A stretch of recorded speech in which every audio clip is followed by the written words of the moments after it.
Bem-vindos aqui ao podcast Carreira e Negócios. Hoje a gente está aqui com um convidado super especial, César Bueno, falar sobre como é que ele constrói uma autoridade. Eu sei que ele passou toda essa parte de psicologia positiva, PNL, e assim é uma grande guru e autoridade na parte de mídia digital, né? Então, César, se você quiser começar se comentando como é que você está, né? Vamos começar aqui com negócios, né? Como é que estão seus negócios, o que você tem hoje, como é que você está, e depois a gente vai para a parte de carreiras, né? Oh, maravilha. Primeiro agradecer essa honra de estar aqui com você. Você sabe que admiro o seu trabalho, admiro a sua visão. É um mestre na área de startup, carreira, negócio. Então é uma honra estar aqui e fazer parte desse primeiro episódio junto com você. Hoje eu sou CEO, sou co-founder numa empresa de white label que faz marca própria para médicos, e também tenho uma empresa de growth que faz implementação de marketing e vendas em pequenas, médias e grandes empresas no mercado. Mas esses são dois negócios bem diferentes, né? São.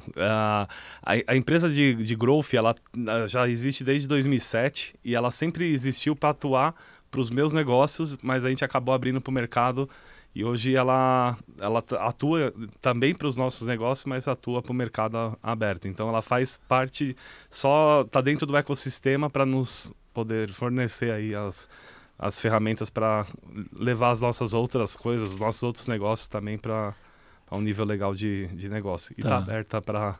Então é um braço que trabalha toda a parte de mídia, trabalhar alcance, toda essa parte, e um negócio de suplemento, né? Isso. E é suplemento para quê? Suplementação alimentar, a gente trabalha, na verdade, a solução não é só a entrega de suplemento, a gente trabalha para abrir uma vertente para o médico ou para clínicas de profissionais da saúde de uma recorrência crescente e previsível, através da venda de suplementos. Porque normalmente os médicos atuam, o paciente não vai ficar com ele a vida inteira, mas há uma grande possibilidade de ele ter um lifetime value grande no uso de uma suplementação alimentar, que o médico pode ganhar essa receita previsível e recorrente através da venda do suplemento. E como que surgiu esse negócio, essa ideia?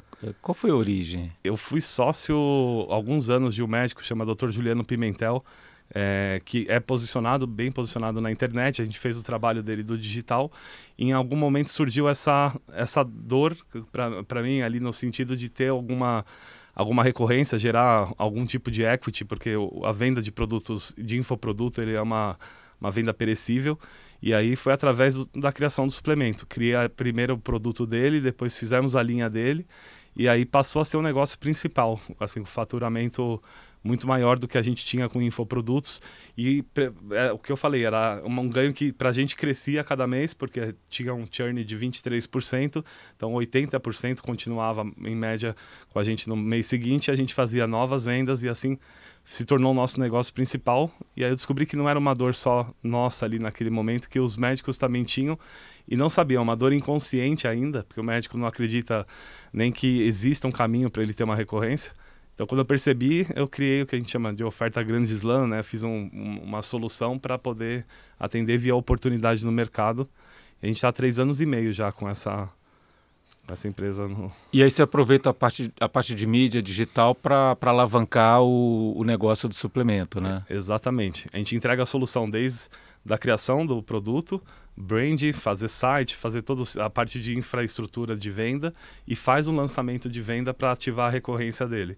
A gente entrega o lançamento finalizado e aí ele pode plugar ou não o serviço de continuidade no marketing com a gente. Então ele só vai escolher o suplemento que ele tem e vai trabalhar a base dele de clientes. A gente usa a base deles no lançamento para entregar para eles uma solução já ativada na recorrência de venda. E que tipo de médico? Toda modalidade trabalha com suplemento? A gente micronichou para nutrólogos que trabalham com performance, emagrecimento e medicina do esporte. Então, a gente foi buscar uma pessoa que usa a suplementação do tipo de emagrecedores, desintoxicação, que usa nootrópicos para melhora do foco. Então a gente foi num micro nicho que já utiliza do suplemento ou manipulado, que já tem o costume de receitar, mas que não deixava o dinheiro na mesa, que não recebia por isso. E você acha, assim, é importante, você falou que micro nichou, né? você acha que é importante? Quando você micronicha, você acaba restringindo vários públicos, né? Qual é a vantagem de micronichar? Ganho de autoridade quase que instantânea, porque você acaba se tornando único no mercado. Quando você cria uma solução para um micronicho, você não concorre com ninguém, então você se torna líder de mercado, porque você acaba não tendo concorrência. E você tem um ganho de inteligência muito rápida, né, nas ações de venda e marketing, porque você aprende a comunicar com aquele público de maneira muito específica sobre as dores, os desejos, as crenças, o que envolve no mundo desse micronicho, da sua solução, como ela se envolve com a realidade do mercado. Eu sou extremamente a favor, né, aquela ideia das startups pegarem os pinos de boliche. Sou extremamente a favor de escolher um pino de boliche, derrubar, depois a gente vem jogando para fazer o strike na pista, né, e jogar outras. Então, dominar o micronicho é uma forma de você acelerar o crescimento, a autoridade e ganho de posicionamento no mercado. E aí você acredita que gera uma especialização na parte da inteligência daquele nicho, tanto que quando você for aplicar para outros profissionais, se aproveita muito da ideia do copy, das dores, do que vende, é isso, né? Exatamente, é entender muito bem do mundo, ser muito bom no mundo de uma realidade muito específica. É muito mais fácil do que a gente entender, lidar com clientes diferentes que têm dores diferentes. Então as copies elas ficam generalistas, as mensagens, a narrativa da marca, ela vai tentar atender de uma forma mais superficial o mercado, porque o médico tem diversas especialidades e eles vão ter dores diferentes, tipos diferentes de procedimento, de preço que eles cobram, de tipo de público que eles atendem. Então tudo isso influencia em você ficar muito bom em uma realidade, dores, desejos, necessidades, crenças, o mundo atual, o mundo ideal, quem é o cliente do seu cliente, como você ajuda ele a melhorar no mercado. Então você vai para o segundo, para o terceiro, para o quarto, no quinto você está extremamente especialista naquela... Aí já tem o caminho das pedras, né? Exatamente. E, por exemplo, se eu fosse um nutrólogo, né, e eu quisesse lançar o meu suplemento, né, como é que seria o meu modelo de negócio alavancando aqui o teu produto, né? Eu vendo por quanto, qual seria uma projeção de venda, qual o tamanho do negócio? Vou te dar uma base aqui bem realista. Assim, um nutrólogo atende em média de 200 a 400 pessoas, clientes, no seu consultório por mês. Um nutrólogo que está ativo no mercado, bem posicionado. Então são 200 a 400 novas pessoas. O nutrólogo ele vende a consulta e vende um procedimento, normalmente. A implementação de um chip hormonal ou injetáveis. E ali acaba a estratégia de ataque. O cliente dele segue tomando suplementação, da qual ele recomenda normalmente, que são manipulados. Qual que é a alavancagem do negócio? É entregar para esse médico, no momento que acaba a consulta dele, ele ter algum tipo de emagrecedor, algum tipo a gente chama de detox, né, que ajude na desinflamação mesmo do organismo, melhorar a microbiota. Então são produtos que ele já utiliza no manipulado, só que como o nosso slogan, que é a sua clínica, a sua marca, o seu suplemento. Para que ele não tenha que vender a suplementação de outra pessoa, a gente oferece como que faria a alavancagem. Entender qual a realidade, a gente sabe quais são os produtos, normalmente varia de 3 a 5 tipos de blend que a gente oferece. Ele vende de 147 a 197 a unidade do suplemento para o tratamento de um mês. E a gente tem um lifetime value de 42 meses hoje nos negócios atuais do que a gente tem de suplementação. Então a gente está falando de um ticket aí de R$7.000 mais ou menos que ele incorpora na estratégia dele. E desses 200 a 400 por mês, qual é a conversão? Assim, na base dele é mais de 80%. Quando sai do suplemento, ele tem um expositor na mesa, ele faz a estratégia, vai dar o tratamento, seja soro, seja chip, mais a indicação da suplementação. Ele se torna um speaker da marca. O médico ele não pode fazer parte de um CNPJ da qual venda algum tipo de produto relacionado à saúde. Então, normalmente, ele entra como um speaker da marca, a marca é dele, mas o CNPJ vem de algum parceiro que vai entrar no negócio com ele.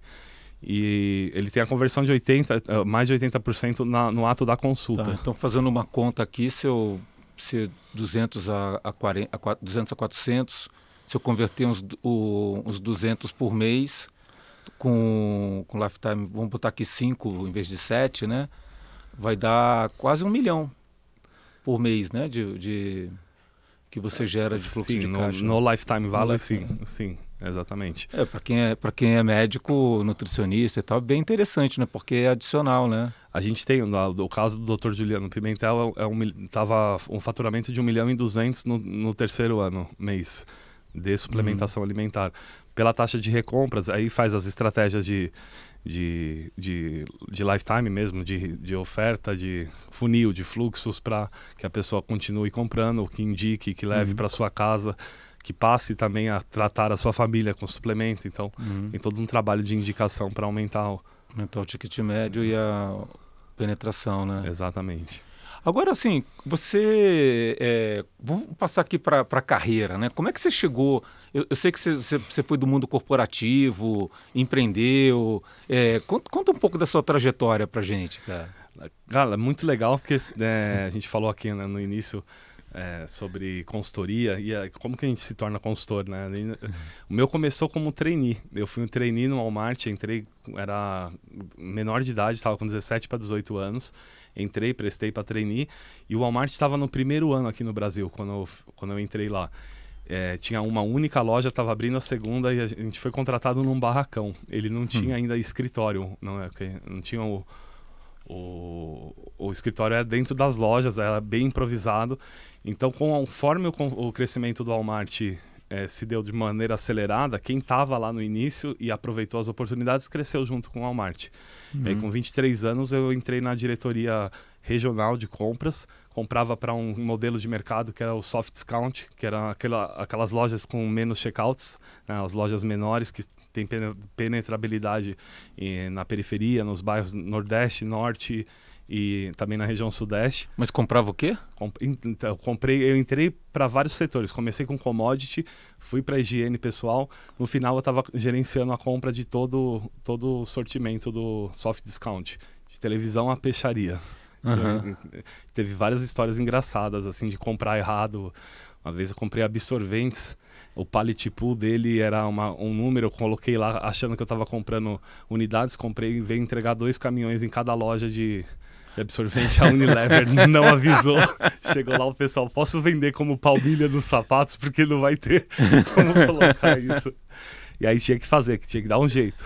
Aí vendemos atacado, fomos buscar mercados de bairro para oferecer no atacado para poder gerar a solução, porque era muito complicado saber comprar todas as linhas de sortimento. Mas aí cresci, virei diretor, tive um burnout, eu sou de uma espécie diferente, eu brinco, né? Eu sou diagnosticado com bipolaridade desde muito pequeno, então trato ela. Naquele momento eu estava num quadro de hipomania, saía de casa 3h30, 4 horas da manhã, era apaixonado pelo Walmart, e aí chegava em casa 10h30, 11 horas da noite, de segunda a segunda. Ficava no escritório de segunda a sexta e ia sempre para uma loja no final de semana fazer inventário, fazer mudança de estruturação de gôndola. Então foi bem intenso a jornada no Walmart e aproveitei todas as oportunidades de implementação que tinha, me colocava à disposição. Então fui trabalhar na área de inovação, na área de gerenciamento de risco, de coisas que estavam sendo implementadas, que não existiam. Então participou muito de aprender a tomar decisões, aprender a enfrentar ali. Não tinha alguém que ia autorizar uma mudança numa implementação de um contrato de allowance. Vamos fazer um allowance para vender checkout. Aí, vi que fazia isso nos Estados Unidos, implementei aqui no Brasil.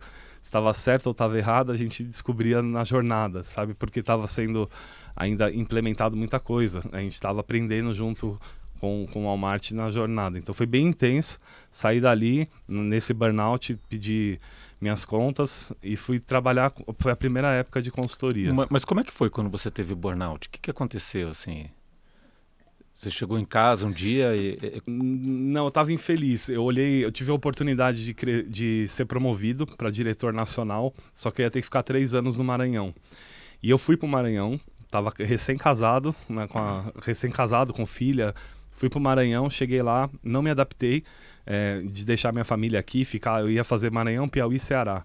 E aí eu pedi retorno para a vaga, não tinha como a gente fazer downgrade na vaga, e eu voltei para São Paulo e já infeliz. Eu falei, não quero crescer. Eu olhava meu chefe, via que ele trabalhava mais do que eu, achava aquilo impossível, não sabia como. Eu falei, se eu crescer vai ser pior. E aí me vi numa sinuca, tive que tomar uma decisão. Eu continuo aqui, fico infeliz e vou por esse caminho de não ter menos vida ainda, ou eu saio e vou empreender minha jornada em uma outra solução. E sabia que naquele momento não era no mundo corporativo. Eu tive propostas de entrar em alguns fornecedores que eram grandes, que a gente lidava nas negociações, que fizeram propostas, mas quis fazer minha carreira foi ali começar o empreendedorismo. Aí a gente abriu a agência de growth lá e fui prestar consultoria. Mas o burnout foi uma estafa, não conseguia mais inovar, não conseguia... Virei um administrador. Eu tenho um perfil muito mais de um empresário empreendedor. E naquele momento eu estava administrando, só fazia as tarefas de manutenção, entregava os relatórios e não estava abrindo frente como era meu perfil. E aí também ficou insuficiente para o Walmart, insuficiente para mim. Chegava no horário, fazia o horário e ia embora.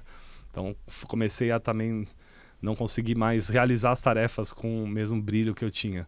E um cansaço mesmo emocional, assim, de olhar para aquilo e não me identificar mais naquele lugar, me sentir meio perdido, dar um vazio, assim, se continuar a crescer vai piorar. Se eu ficar onde eu tô, eu não sirvo mais. Então eu tinha que escolher um outro caminho que não aquele. E esse perfil bipolar, assim, o que você acha como que ele impacta no mundo corporativo, assim, né? Porque você é um cara extremamente criativo, né? Você estava narrando aqui que trabalhava pra caramba, né? Como é que isso te afetava, assim, positivo e negativamente? Legal. Tem alguns mitos da bipolaridade, que é aquela pessoa irritada que muda de humor 2, 3 vezes por dia, e não é o que a bipolaridade entrega. Na verdade, a bipolaridade, a gente tem mudanças de humor que são intensas e persistentes, que duram semanas ou meses. E a gente oscila, como qualquer ser humano, dentro de uma faixa de excitação e calmaria, só que a gente oscila acima da faixa normal, onde é positivo. Tem um quadro chamado hipomania, onde você tem um aumento da disposição, você tem algumas coisas que são boas, que é ganho de potência, ganho de energia, só que tem uma diminuição também da capacidade crítica, então a gente fica mais impulsivo, fica mais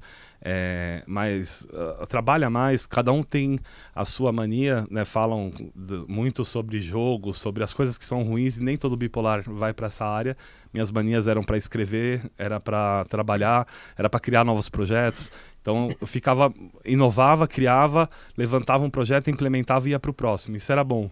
O que era ruim é que nunca estava bom, eu nunca estava satisfeito, então eu fazia, engajava e rapidamente, quando estava implementado, se eu não tivesse uma equipe para tocar o projeto, ele morreria, porque eu estava indo buscar mais dopamina em outro lugar. Então era sempre essa inovação, ela tá na veia do bipolar. E foi aí que você começou a escrever também? Você falou que escreveu 12 livros, né? Eu comecei quando eu saí do Walmart, escrevi o meu primeiro livro, uns 5 anos depois, mais ou menos, e aí fui saindo quase que um por ano, na sequência. Ou 2 por ano, tem alguns que não foram publicados, 12 estão publicados, mas era nos episódios de hipomania, quando eu estava... O que é interessante da bipolaridade, quando eu começava o livro eu não conseguia parar de escrever até ele finalizar. Então não fazia outra atividade, acordava para fazer aquilo, às vezes virava 2, 3 noites escrevendo, porque eu queria ver o fim do livro, né? Não parava para fazer outra coisa, não encaixava na rotina. Hoje tratado é muito mais saudável, que a gente consegue... E quais foram os principais livros que você escreveu? Eu tenho um de negócios que chama Titanium, que aí eu conto a jornada ali muito sobre growth hacking, growth marketing. Então são coisas que eu utilizei, coisas que implantei, tem estudos de caso.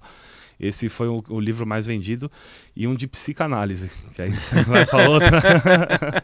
Metodologia psicanalítica, um livro que tem um ticket um pouco maior. Assim, a gente teve um sucesso de venda, vendeu quase 5.000 livros em 3 meses. Depois eu descontinuei a edição por situações ali de desafios com uma pessoa que escreveu junto comigo o livro. Mas para você escrever sobre psicanálise, qual foi sua formação? Eu fiz psicoterapia, eu estudei marketing, me formei em marketing, mas fui fazer psicanálise para aprender a lidar comigo inicialmente. Então fiz psicanálise, fui para psicoterapia, fui fazer neurociência em Harvard, mas não para trabalhar com isso inicialmente, era para entender como lidar. Se eu já tinha um diagnóstico, eu tinha que saber qual era o mapa para eu viver bem com aquela situação. Depois a minha filha nasceu teve um diagnóstico de dislexia, e aí um quadro que eu fui para psicopedagogia para aprender também como ajudar ela na alfabetização, na leitura. Então foi mais muito para o uso pessoal. Só que acabou que no momento que eu tive a falência, a gente não chegou, né, nessa fase, eu migrei para o consultório e fui trabalhar no consultório, fui dar aula em pós-graduação nessa área porque tinha as habilidades ali já desenvolvidas. A gente pulou as etapas aqui, né? Então você saiu do Walmart, né? E aí você começou a empreender, né? Foi. Aí, quando eu saí, a gente montou a agência de growth, que era uma área que eu estava muito atuante ali dentro. É o que você tem até hoje, não? Eu tenho até hoje. O que a gente fazia naquela época? A gente alugava o banco de dados da Editora Abril. Então tinha lá assinantes da Men's Health, homens com 40 a 45 anos que têm filhos adolescentes que moram na região da Lapa. Aí eu mandava lá, tem 3.000 e-mails aqui. Aí eu alugava a base para mandar uma oferta de viagem para Disney para esses homens que estavam ali na persona do cliente que eu vendi, uma agência de viagem, que foi onde a gente começou. E aí fazia os disparos. Eu tive um escritório só de assistentes que faziam o CAPTCHA, sabe? Era assistente de validação de CAPTCHA. Quando o e-mail entrou pedindo renovação não sou robô, para poder fazer o disparo, aí tinha gente só apertando não sou robô, não sou robô. A gente fazia esses disparos segmentados com copywriter já, fazia sequências de e-mail para fazer um lançamento de uma oferta, isso em 2007. Aí foi ali que eu, prestando serviço, atendi várias empresas, a gente trabalhou com Kimberly-Clark, com a Bimbo, teve empresas menores, mas tivemos alguns clientes grandes e caí na CVC. Aí a CVC contratou um trabalho de consultoria, que a gente tinha assessoria de fazer os lançamentos através de e-mail, e eu fazia a consultoria de plugar dentro da empresa uma cultura de growth. Então, implementar não só a área de marketing, mas a área de growth mesmo, de teste. É uma coisa que eu defendo muito. Se eu tenho um canal de venda que traz 10 clientes e eu melhorar ele 20%, eu vou ter 12 clientes. Se eu testar 10 canais novos para trazer 10 clientes e acertar 20%, eu triplico o que eu tenho hoje de vendas. Então, eu plugava essa cultura na... Agora, só para as pessoas, né? A área de growth é a área que faz propaganda para divulgar um produto, fazer uma oferta, não é isso? Também. A gente faz o crescimento acelerado do negócio. O growth é para olhar, encontrar avenidas de crescimento para desenvolver o negócio não só em vendas e marketing, mas também na redução de custo. R$200 a menos no orçamento, R$200 de venda, a gente tem uma margem de lucro de 50%, são R$100 no bolso. 200 a menos de custo, a gente tem 200 no bolso. Então o growth também olha como diminuir o CAC, como... usar uma propaganda mais eficaz e mais barata, né? Exatamente. Plugar mais canais de venda, plugar mais canais inbound para ter mais visibilidade da marca, mas sempre de maneira buscar um crescimento acelerado E aí é muita mensuração e tentativa e erro, né? Exatamente. Muito KPI, olhar número, olhar dados. Para fazer growth tem que ter os dados muito bem metrificados para você entender. Muito teste de hipótese, mensurou, testou, aprende com os erros muito rápido. É mais importante a gente entender porque a gente errou do que porque a gente acertou, porque os acertos eles são normalmente muito menores do que a quantidade de erros que a gente tem. Então, quando está fazendo growth, então tem que errar, encerrar rápido, aprender, melhorar a campanha, melhorar a direção, plugar novas coisas ali de ferramentas, estruturas, tecnologias, até chegar nos acertos. Então é olhar muito para por que não está funcionando os nossos testes. E tudo com dados, KPIs. E aí nessa época você foi toda, começou com com o mundo corporativo, você já estava começando a estudar psicologia ou ainda não? Não, ainda não. Não, né? Aí você teve essa transição para o empreendedorismo, né? Montou sua empresa. Como é que foi essa transição? Foi bem difícil porque são dois valores que contradizem, né? A segurança e a liberdade. No mundo corporativo eu tinha um bom salário, bônus, tinha carro da empresa, né? Toda a estrutura de segurança, plano de saúde. Então a segurança era muito, muito legal. Mas quando a liberdade ficou mais importante que a segurança, então foi difícil adaptar a vida ao empreendedorismo. Tomar decisões, a gente entra com risco, que tamanho de risco eu estou disposto a assumir. Mas foi muito rápido o acerto, porque a gente já estava naquele momento com a possibilidade de networking, de relacionamento. Então a gente conseguiu uma clientela ali inicial bem rápido.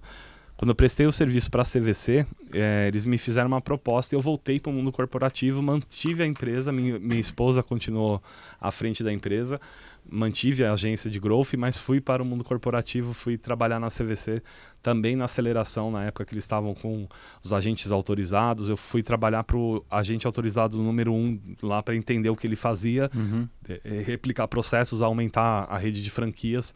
Eles estavam indo para o Private Equity, então trabalhei lá também, voltei para o mundo executivo, fiquei um tempo lá e aconteceu a mesma coisa que tinha no Walmart. E aí saí e voltei para a agência, definitivamente foi a última vez que eu trabalhei no mundo corporativo. Né? E ali eu fui para psicologia, comecei a estudar psicanálise, foi nesse momento. Entender esse altos e baixos, sabe? Estar muito engajado, depois desengajar, foi ali que eu fui buscar. E quando que você foi diagnosticado bipolar? Com 7 anos, eu tive um diagnóstico de TDAH. Entraram com medicação, e aí na adolescência, com 15 anos, falaram, TDAH, é comorbidade da bipolaridade.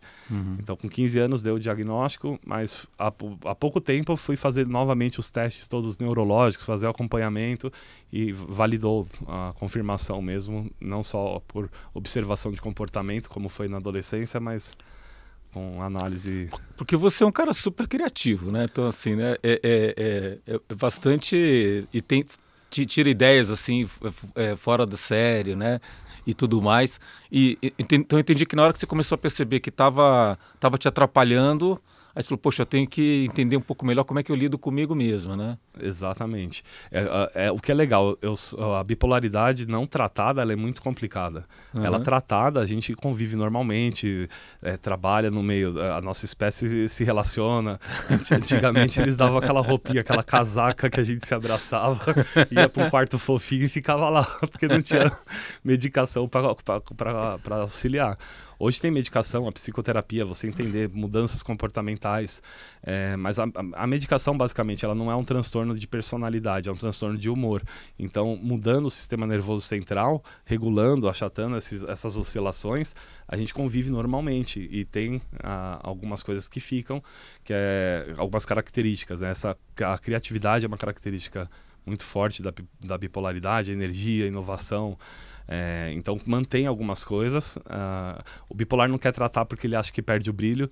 Ele, não, vou perder meu brilho, porque a gente acha que aquela energia que a gente tem extrema, aquela criatividade extremamente intensa fora da caixa é bom. Não, aquilo é doença. Aquilo é um problema, mas até entender isso e aceitar fazer o tratamento demora por isso que eu falo abertamente da bipolaridade, porque para as pessoas verem, hoje eu tenho 3 filhas, sou casado há 17 anos, são algumas coisas fora do padrão de um bipolar, mas porque sou tratado, hoje a roupinha não é mais a roupinha, é química, né? Mas eles falam que é melhor segurar o louco do que empurrar o burro, né? Exatamente. É mais fácil segurar o louco. Minha mulher fala assim, eu prefiro ter um marido que eu tenho que segurar do que ter um que eu tenho que empurrar. E aí você saiu da CVC e voltou para trabalhar com growth e marketing, né? A gente estava em 2011, 2010, abri uma operadora de turismo, eu estava com a agência de growth, abri a operadora de turismo, aí o que eu fazia para a CVC e para os clientes do turismo, eu comecei a fazer para o nosso negócio. Fizemos um primeiro lançamento digital, essa é uma história interessante, em 2011, antes do lançamento ser tão popular como ele é hoje. Nem tinha a estratégia da fórmula de lançamento do Érico, era uma estratégia de lançamento de antecipar que vai chamar a atenção do público, coletar eles para um aquário, ou seja, ter um e-mail, ponto de contato. Antecipar que vai existir uma oferta, falar o dia que vai ser feita a oferta, abrir o carrinho, por escassez, por urgência, encerrar o carrinho. Então, essa estratégia a gente foi trabalhar dentro de um programa de compra coletiva. E a gente lançou, eu achei que ia vender, sabe, uns 200 mil reais, alguma coisa assim. A gente lançou um pacote para Disney, R$1.598. Era o pacote para 4 pessoas, era o pacote terrestre, não tinha avião. Aí cheguei na agência no sábado, quando a gente abriu o carrinho, fui sozinho, a minha esposa estava em casa, achei que ia dar conta, começou o telefone tocando, abri o computador, aí eu dava F5, 200 vendas, dava F5, 300 vendas, dava F5, 500 vendas. Eu tinha 1.000 lugares que eu podia colocar, de repente estava com 2.500 lugares vendidos, R$4.800.000, e era 11 horas da manhã. Abriu a oferta às 9. A gente teve que encerrar a oferta, não tinha mais como eu entregar, tive esse problema de agora tem que contratar 90 pessoas para fazer a entrega desse volume de coisa. E aí eu preparando, imagina, fazendo a entrega e contratando 90 pessoas, preparando as 90 pessoas para treinar, aumentando o escritório. A gente passou por esse caos ali, mas foi um caos positivo, a gente conseguiu lidar bem. Então teve um crescimento muito rápido, porque até o mercado entendeu o que a gente estava fazendo, como que eles conseguem vender nesse ticket e ainda comissionar a empresa que está intermediando. A gente chegou nos hotéis que estavam bem caídos, assim, em volume, não caído, tinha uma estrutura boa. A gente chegou num Holiday Inn, isso foi a oferta que a gente fez inicial. Falei, eu quero 1.000 lugares, para 3 noites, para 1.000 quartos. Eu vou te pagar antecipado, custa $100 para o preço final, a gente já tinha uma comissão de 12%. Falei, só que eu vou pagar $30, só que eu te pago antecipado e tenho 2 anos para usar. O hotel precisava de caixa, a gente tinha um recurso, comprou parque, comprou um restaurante, foi comprando, compôs uma oferta com uma margem muito maior do que tinha o mercado, então eu conseguia vender com 50% e ainda ter margem. Então, até o mercado entender como eu estava fazendo, a gente nadou um ano e pouquinho de braçada, assim, era lançamento toda semana, a gente fazendo um lançamento para vários lugares diferentes. Então ali a gente alavancou o negócio, foi um momento que a empresa cresceu demais e também um momento que foi a empresa que faliu, né? A gente cresceu, ampliou, teve a operadora, várias agências pelo Brasil. E aí, uma empresa de companhia aérea chamada Pluna Linhas Aéreas, não sei se você já ouviu falar, uma empresa uruguaia, ela quebrou em 2011 ou 2012. Ela quebrou, a gente tinha passagens vendidas com ela nesse mesmo modelo para o Chile, para a Argentina, para o Uruguai. E tinha muito pacote para entregar. Ela quebrou em junho. Eu tava na Argentina, aí eu olhei, tava no Chile, aí eu olhei lá, Pluna não voa, cancelando o voo. Falei, ferrou. Porque eu tinha muita gente para embarcar em julho, alta temporada, eu tava em junho, e aí eu tive que comprar as passagens com a TAM, fui negociar com a TAM, só que o valor que eu tinha de $80 para voar a América do Sul foi para passagens de R$1.500, perdão, R$1.500, R$2.000, R$1.100, porque eu estava na alta temporada e tive que pôr as pessoas para viajar. Então a gente teve o primeiro impacto ali, e aí consequência também da má gestão, quando eu tive foi um volume, quase meu patrimônio inteiro ali para poder fazer essa operação acontecer. Por desorganização também, por não negociar, era mais fácil falar para as pessoas, emite no nosso sistema de emissão com a tarifa que tiver, porque não dava tempo na minha cabeça, mas dava de renegociar isso com outros. E aí foi consumindo o nosso caixa, chegou um momento que eu falei, não desgostei do negócio, trouxe um diretor, deixei a empresa funcionando lá, a minha empresa está autogerenciável, vou ficar 1 ano e meio sabático. Fui 1 ano e meio viajar o mundo. Visitei 54 países, deixei a empresa autogerenciável que não estava, achando que eu estava fazendo a gestão, fazia reuniões, mas não estava. Chegou aqui, a empresa já não tinha mais cultura, já estava totalmente fora do mercado, e aí consumiu, eu já estava devendo 7 milhões naquele momento por má gestão, quebrei o meu negócio. Mas você tinha noção que estava devendo? Como é que foi? Quando que você descobriu que estava devendo 7 milhões? Eu fingi que não vi, sabe? Que a empresa estava indo consumindo caixa, depois consumindo o nosso crédito no mercado. Só que aí chegou um ponto, é engraçado, porque eu sabia o momento que eu tinha que ter fechado o meu negócio, que eu fecharia. Isso é uma lição que eu aprendi. Já abri outros negócios e fechei na hora certa, antes de começar a consumir patrimônio ou ir para uma falência. Naquele momento eu ia ter que mandar muita gente embora, ia ter que trabalhar para conseguir entregar as coisas, fazer uma redução, como é uma contenção de risco, entrar com uma governança naquele momento ali e fazer o encerramento da empresa, mas não fiz. Preferi achar que algo ia acontecer. Mas aí no fundo a gente como empresário sabe que a empresa não dependeria de uma mudança no mercado, de alguma coisa que eu não estava mais no controle ou que eu não estava nem indo em direção a. Daí não encerrei, passou quase um ano e meio, só consumindo. Eu sabia que estava indo para o buraco, mas achava, como a gente fazia 1 milhão rápido, achava que aquilo podia virar, mas o mercado já estava diferente, já tinha uma concorrência extremamente grande, já não estava fazendo lançamentos mais naquele volume, então todos os indicadores mostravam que a empresa tinha que passar por uma redução para que ela continuasse existindo, né? Para um outro processo de reformulação da gestão e etc. Só que eu estava passeando pelo mundo, fingindo que não estava vendo, porque não queria lidar com aquele problema. Era imaturo, tinha 26 anos nessa época. E aí a empresa, quando eu cheguei para tentar arrumar, já era tarde demais. Aí foi o tempo de eu conseguir mandar as pessoas embora, o último crédito que eu tinha para conseguir pagar fornecedores, pagar o departamento pessoal, fornecedores, encerrar os escritórios.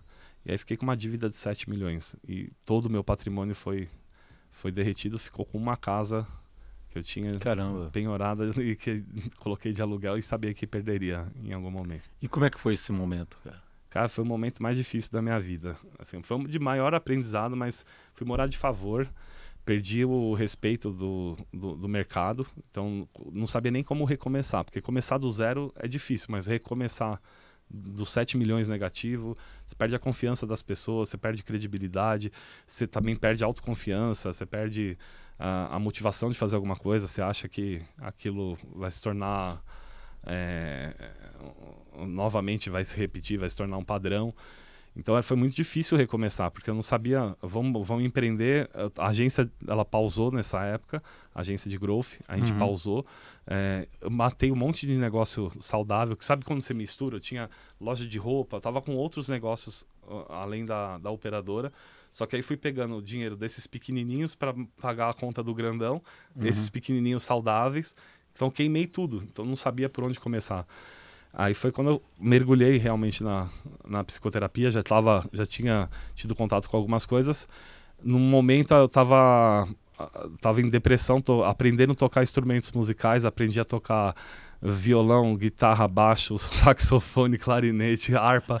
Eu estava fugindo da realidade total. Minha esposa foi para um treinamento, a gente estava afastado de PNL para melhorar. A gente estava bem na situação, bem... Assim, na zona ali de perda total de credibilidade em si mesmo. E o meu relacionamento estava muito ruim, porque eu tinha vergonha, sabe, de não conseguir prover naquele momento a casa. Ela saiu, foi para um treinamento de imersão, voltou no domingo, eu estava com a mala pronta, cuidando das meninas, então eu estava com a mala pronta, não sei para onde eu ia, mas eu ia sair de casa porque eu achei que eu estava sendo um problema para a família. Não porque a gente não se gostava, mas porque eu achei que estava sendo um problema para ela, estava impedindo o crescimento. Ela abriu a porta e falou: César, com o olho cheio de lágrima, encontrei a sua missão de vida. Você só precisa acreditar em mim e me dar tempo para te mostrar. Aquela frase foi o que mudou realmente, completamente a jornada, a minha vida. Ela foi buscar algo por ela. E como assim, essa mulher lá, nessa situação, foi encontrar algo para mim. Assim, ela pensou em mim no momento que ela estava buscando algo para ela. Aí eu vi o tamanho da mulher que tinha e a gente começou, não foi fácil. A gente começou e foi para treinamentos, reativou a agência de growth, começou a lançar os nossos produtos. Fui para o consultório, trabalhava no consultório atendendo 10, 12 pacientes por dia. Final de semana dava treinamentos. Isso 1 ano e meio, 2 anos depois. Comecei a dar treinamentos na área da psicologia, na área da psicanálise, na área da PNL. E aí foi crescendo, fazendo live todos os dias, falando sobre isso, em 2014, 2015.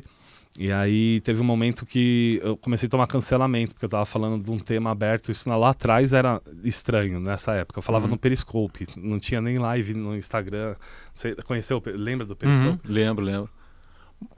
Aí eu tive que tomar uma decisão, se eu continuava fazendo aqueles vídeos para YouTube live, ou se eu ficava no meu consultório, e eu decidi continuar. Com os vídeos? Com os vídeos. E a gente foi lançando, foi pondo investimento, cresceu, fazia live diária, chegou a ter 7 mil pessoas todos os dias ao vivo, às 9 horas da manhã, era 9h01 que fazia live. A gente chegou no final a ter 7 mil pessoas ao vivo todo dia. No final foram mais de 100 mil alunos hoje que estão espalhados por mais de 70 países do mundo que fizeram os nossos cursos. Aí o mercado começou a chamar a atenção do mercado pelo tamanho. A gente estava fazendo, foi na época antes da pandemia, a gente estava fazendo lançamentos grandes. Aí a gente começou a lançar outras pessoas no mercado. Dr. Juliano, aí virei sócio, lancei Everton Rosa, Rafa Prado. Aí fui lançando grandes especialistas, chamou a atenção de empresas. A gente fez lançamento para o Banco Inter, para o Banco BTG, para a revista Exame. Plugamos Growth, né, para trazer leads, lançamentos para curso, para gerar conta, abertura de conta. Fomos lançar mercado financeiro, uma mesa proprietária lá, foi uma startup, a gente incubou uma ideia, transformou numa startup, rodou um MVP, peguei um pedaço do stock option da empresa para fazer o lançamento, lançamos, a empresa cresceu muito, agora está incorporada pela XP, né? Então assim, foi um case muito legal de sucesso. Aí foi pelo stock option, aí a gente foi levantando, reerguendo. E na pandemia, quando deu o caos, todos fecharam, a gente estava muito preparado. Nossa empresa já estava 100% em home office, 100% online, a gente já estava com lançamentos grandes. E aí foi o momento que a gente se reposicionou muito bem no mercado, de novo, com a agência, porque muita gente não sabia o que fazer, precisava ir para o online. Outros que só tinham o negócio físico fechado estavam impossibilitados de fazer negócio. Então a gente levou muitas empresas, outros especialistas para o mercado.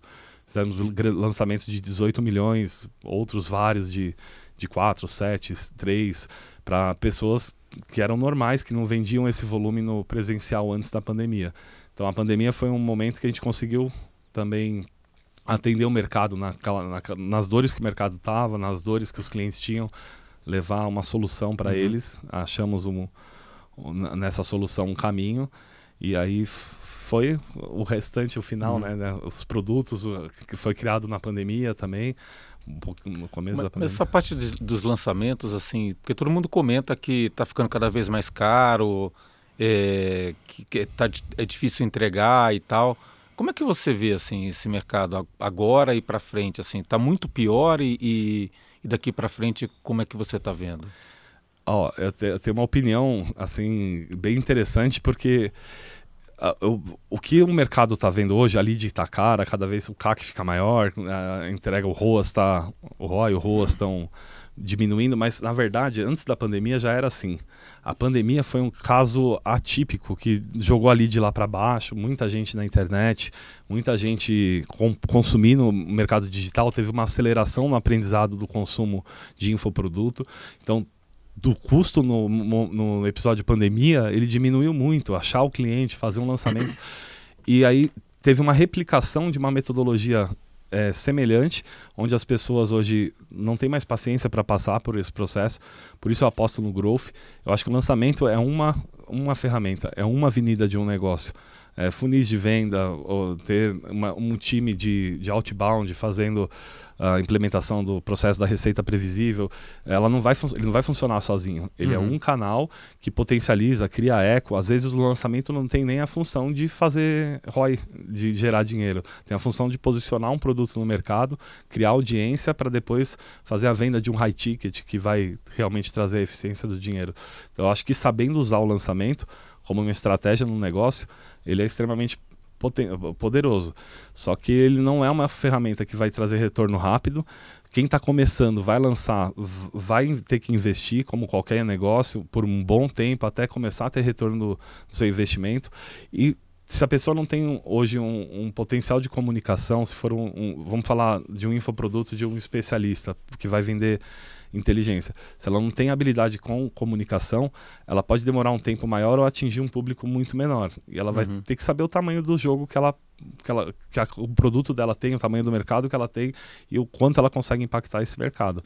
Então não é que não é para todo mundo, mas tem que desenvolver várias soft skills, habilidade de se comunicar, empatia, liderança, disciplina.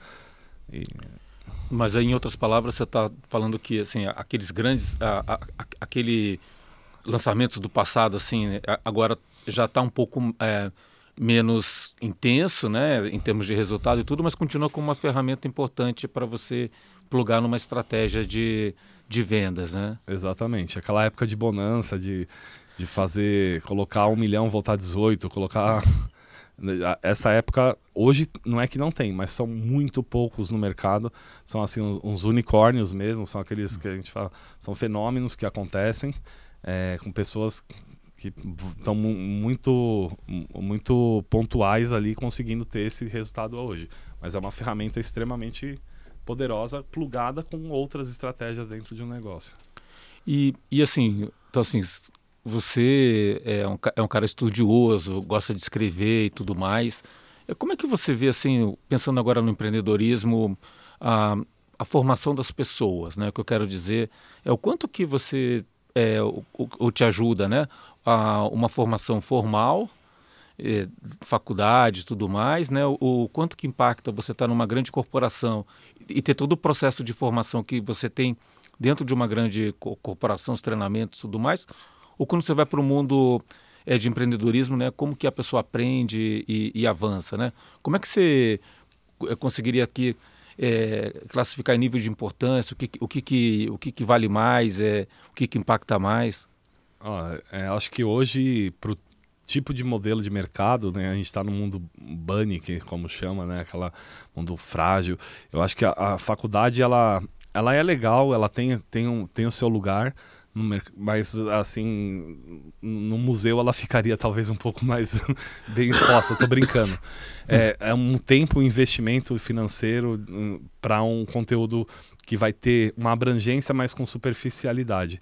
Os cursos corporativos, os cursos que são direcionados especificamente para um tema, que uma pessoa, como você tem um curso de conselheiros, você viveu essa experiência, você conseguiu compactar o conhecimento mais importante sobre aquele tema, de vivência, de prática, de realmente estar no dia a dia na arena, fazendo isso acontecer e colocar de maneira metodológica para a pessoa ter, num curto espaço de tempo, um conhecimento que levaria anos na prática para ela obter.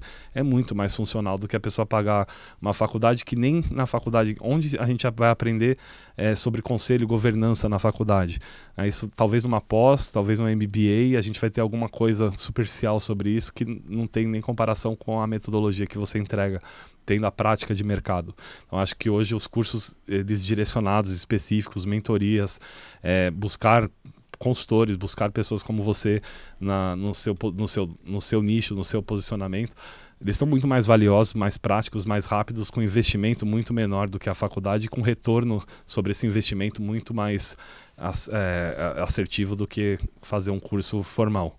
Não que ele seja descartável, tem algumas áreas tipo medicina, não dá para fazer um curso de especialização apenas, ela exige, é importante, mas na área do empreendedorismo eu não vejo a formação formal como algo que vai colocar alguém no mercado de maneira assertiva, com conhecimento profundo, de forma rápida.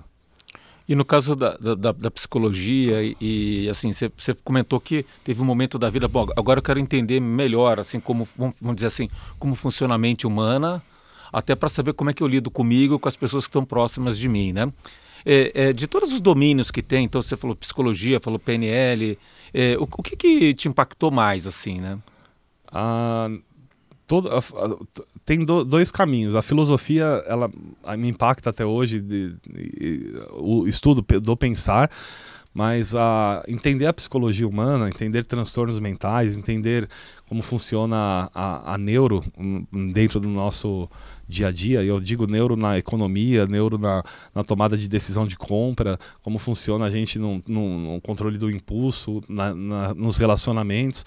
É o que acho que me ajudou não só como um processo como bipolar, mas que me ajudou a entender, a me relacionar melhor com as pessoas, a ter um resultado muito melhor no meu relacionamento com as minhas filhas e etc.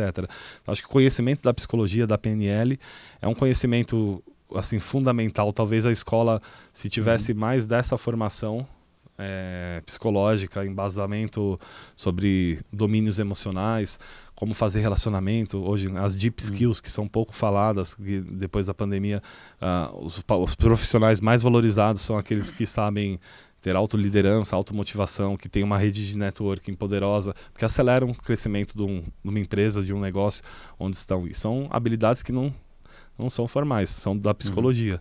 Então, acho que impacta muito a gente entender sobre como funcionamos, como funcionam as relações, para tirar aquela situação traumática. Não consigo, não posso, não vai dar, já deu errado, é o meu pai, a minha mãe. Tá legal, teve, né? Essas coisas já aconteceram, mas vamos olhar daqui para frente, orientar o nosso futuro de uma forma diferente. Isso são decisões que envolvem mudança de crença, mudança de paradigmas, pensamentos. Tá, e aí você está falando assim que tem um impacto, então, no entendimento do próprio indivíduo, né, que foi importante no seu caso específico, mas tem um impacto de como é que você usa o psicológico para lidar com as pessoas, com os negócios, né? Que nem até aquele livro lá, Freakonomics, né, que você pega o lado. Eu estava comentando com a minha esposa outro dia, que eles resolveram cobrar, os pais estão chegando tarde para pegar os filhos na escola, então vou cobrar uma taxa para inibir.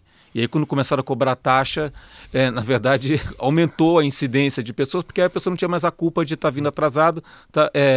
E essa parte, como que a psicologia impacta, né, o negócio, a economia e tudo mais, esse aspecto, né?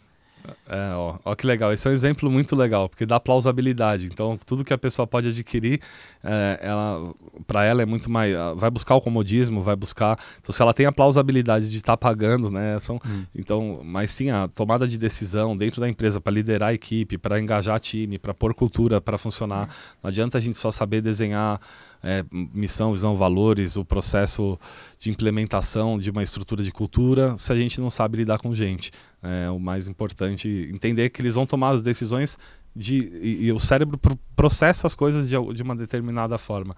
Quando a gente considera esse fator dentro da implementação do que a gente está fazendo, seja no negócio, numa oferta de venda, a gente tem um resultado muito melhor nas relações, na entrega, até no engajamento que a gente cria dentro do que a gente está fazendo com as escolhas que a gente toma. E nessa trajetória toda, qual foi o melhor conselho que você recebeu? Essa de Queiroz, uma frase: não tenha medo de ser diferente, tenha medo de ser igual e no final de tudo perceber que eles estavam errados. Ter a ousadia de ser você, sabe? Ter a ousadia de ser diferente. Acho que esse é o melhor conselho, porque tira tira a venda, né, pra gente sair da caixa ou do status quo, do que o mundo espera para nós, né? O caminho tradicional. Faça uma boa faculdade, estude, tenha um bom emprego, tenha uma família. Eu cheguei lá com 23 anos e percebi que esse não era o meu caminho, não que não é para alguém, mas não era o meu. Se eu não ousasse ser diferente, eu estaria lá talvez infeliz até hoje. Então essa ousadia de ser diferente, de trazer o novo para o mundo, acho que foi o melhor conselho que... Principalmente no seu caso, né? Precisa Exatamente. Reforçar um pouco, né? O lado bom, né? Exato. Reforçar na identidade que a gente tem essa permissão, né? De criar, valorizar a sua espécie. Exatamente, a nossa espécie tem E eu falo que o louco é só uma questão de perspectiva, porque hoje a gente faz parte de 3% da população, né? Eu só nasci do lado errado. Se a gente fosse a maioria, vocês que seriam os loucos. Brincadeira, né? Não, mas na verdade, assim, tem que pensar diferente, né? Não tem... E pensar diferente é super importante, né? Para ter visões, né? Enxergar o que tá acontecendo, né? Exato. E, senão se todo mundo pensa igual, não precisa nem de conversar, né? O mundo estaria num caminho com muito menos cores, talvez menos possibilidades, se todos pensassem iguais. As pessoas que trouxeram o novo tiveram que sair dessa caixa. Por isso, acho que o Essa de Queiroz ele é muito sábio nessa frase, né? Uhum. O César, a gente fechando aqui um pouco a conversa, que tá muito boa, né? Tá muito legal. O pessoal que quiser te encontrar nas redes sociais e tudo mais, como é que faz? No Instagram, cesarbueno.oficial ou no www.cesarbueno.com.br, que aí lá tem um blog, tem conteúdos, tem e-books, tudo sobre growth, sobre negócios, sobre psicologia. Tem um canal no YouTube na época que eu falava de psicologia, César Bueno Viver de Terapia. Então tem bastante conteúdo de psicologia, Enneagrama e PNL. É bem eclético, né? É bem eclético. Você fala de performance, psicologia, growth, né? Exatamente. É bem característico da espécie.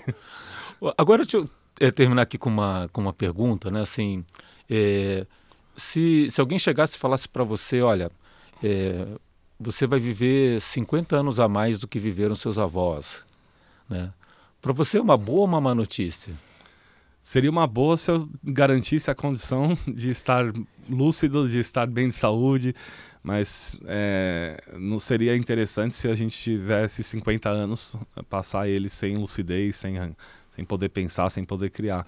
Então pode ser uma dádiva ou pode ser uma maldição, depende de como a gente vai cultivar essa consciência, essa lucidez, a saúde mental, a saúde física. Eu escolheria assim se eu tivesse certeza certeza não, mas se eu tivesse a condição de me cuidar para vivê-los bem. E se você descobrisse agora que isso é verdade, né? O que você tem de planos assim para frente? O que você está fazendo nesse sentido? Eu acho que cancelar a ideia de aposentadoria, de parar, manter a mente ativa e continuar sendo eclético, né? Aprender mais do que o mundo tem a oferecer. Eu acho que 50 anos entregam ali quase uma vida inteira produtiva, né? Mais uma vida, um tempo de vida produtivo. Então continuaria aprendendo, estudando, descobrindo novos temas que ainda não conheço, que podem ser extremamente interessantes, impactar, mudar o curso das coisas que eu estou fazendo. E você sabe que isso já está acontecendo, né? Que a expectativa de vida, década de 40 era 40 anos, hoje é 76, aumentando 5,5 meses por ano de expectativa de vida. Sim. Né? Isso é um pouco do que fala, poxa vida, você termina uma fase, termina uma carreira, você já tem que se preocupar com o que você vai fazer com a tua sobrevida aqui dos seus próximos 50 anos, né? Já é importante cuidar agora, né? A gente pensar tanto na saúde física como na saúde mental para poder viver bem esses 50 anos, né? Muito bom, cara. Excelente bater o papo, cara. Eu que agradeço. E sabe que sou seu fã, você é um mestre, pessoa que admiro, respeito. Fiquei muito feliz e honrado. E ainda mais poder inaugurar, fazer o primeiro episódio. Esse foi um presente. Muito bom, cara. Muito bom contar contigo. Bom, chegamos aqui ao final do primeiro episódio aqui do Carreira e Negócios, né? Com um excelente... Começamos com o pé direito aqui, né, com o César. Então, se você gostou, divulga, ativa o sininho, compartilha, segue aqui com a gente, que a ideia aqui é tratar como é que você evolui profissionalmente, né? Seja empreendendo, seja no mundo corporativo, seja fazendo uma transição de carreira, e acompanhe a gente, que a ideia é pegar um pouco desses insights, como a gente pegou hoje. Excelente entrevista.